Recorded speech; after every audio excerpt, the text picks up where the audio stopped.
រឿងមិត្តរួមក្រុមនៅក្នុងព្រៃមួយមានសត្វដែលជាមិត្តនឹងគ្នាចំនួន4ក្បាលរស់នៅជាមួយគ្នាដូចជាគ្រួសារពួកវាសប្បាយរីករាយរាល់ថ្ងៃតែងតែជួយគ្នាក្នុងការរកអាហារនិងសាងសង់ផ្ទះតូចសម្រាប់ជាស្ថានបណ្តាញរបស់ពួកវាថ្ងៃមួយមានព្យុះដ៏ធំមួយបង្កឲ្យផ្ទះរបស់ពួកវាលិចនិងបាក់ពួកវាឈរមើលគ្នាហើយក្រោយពីស្ងប់ស្ងាត់សត្វខ្លាញ់ខ្មៅបាននិយាយយើងត្រូវសហការគ្នាដើម្បីសាងសង់ផ្ទះយើងឡើងវិញសត្វតូចចាប់ផ្ដើមរៀបចំផែនការសាងសង់សត្វស្វាបានឆាប់រត់ទៅរកឈើនិងសម្ភារៈសត្វកណ្តុរជួយរៀបចំបិទច្រកតូចៗនិងរុំស្មៅសម្រាប់អាងដាក់អាហារ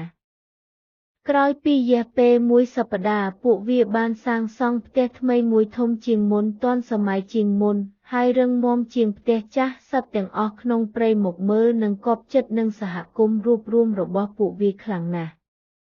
អត្ថន័យ